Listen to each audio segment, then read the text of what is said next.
Here we presents the top 5 best CPU for gaming. Starting of our listed number 5. AMD Ryzen 3 2200G. Something that can play games and won't break the bank. Look no further than AMD's Ryzen 3 2200G. It's the lowest priced processor we can still recommend, easily besting Intel's Pentium Gold G5400 in gaming and non-gaming tasks. Sure, AMD's 2200G costs more, but you get a faster CPU in most workloads, the option to try a bit of overclocking, and integrated graphics performance that's more than 3 times as fast. It does the job of a CPU paired with an graphics card, and you can always upgrade to a more potent GPU in the future. For more information and price, check out the product links and description underneath the video.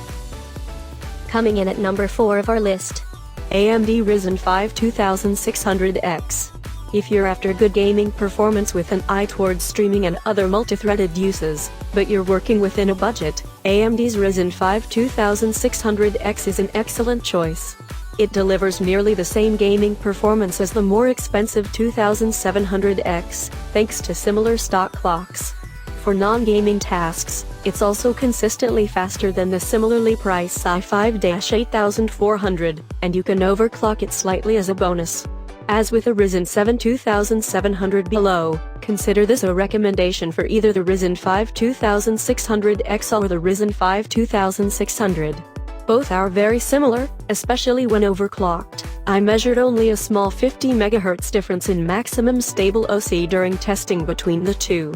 One thing worth pointing out on AMD's Ryzen processors is that the CPUs all have 16 C lanes for graphics, plus an additional 4 C lanes for an M.2 NVMe slot, and 4 more lanes connecting to the chipset.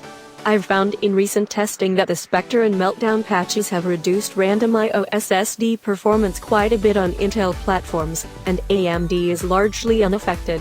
If you're looking at a fast M.2 drive, keep that in mind. Fast Halfway of our listed number 3. StarTech.com USB-C. The best AMD CPU for overclockers is the Ryzen 7 2700. At stock, it's a bit slower than the 2700X and even the previous generation 1800X, and it's also slower than the i7-8700K. Add in a better cooler and overclock and you can erase most of those deficits. If you don't care to overclock, the Ryzen 7 2700X gets you better stock performance for a minor increase in price, and includes a better cooler. Consider this a recommendation for either CPU, depending on which way you lean. The reason the 2700 is such a great CPU for overclocking is that it's still fully unlocked, just like AMD's other Ryzen processors. The Ryzen 7 2700 has also seen some great sales, like during Prime Day. Even at the normal asking price, it's still an awesome CPU.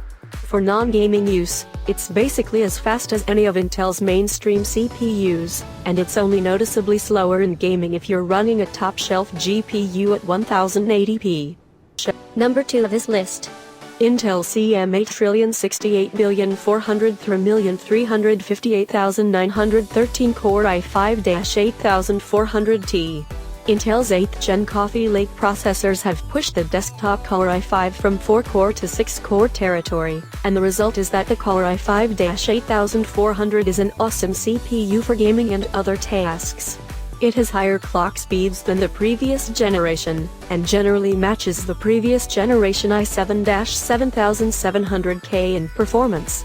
In testing, even with a GTX 1080 Ti, the i7-8700K is only about 3% faster in games at 1080p.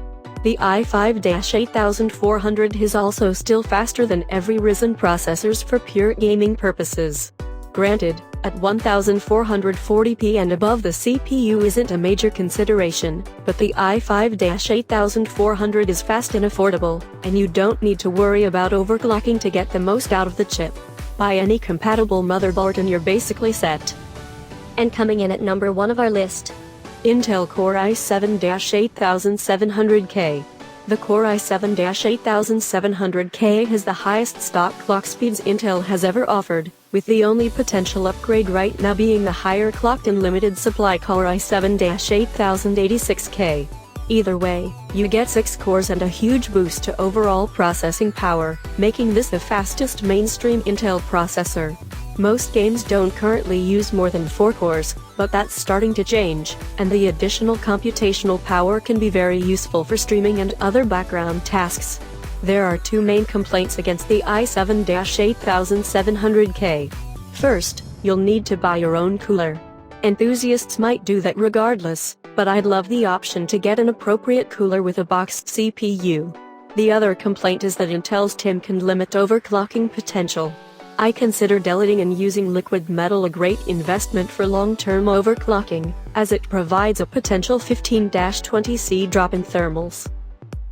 For more information and price, check out the product links and description underneath the video. Thank you for watching. Please subscribe our channel, share this video and hit the like button.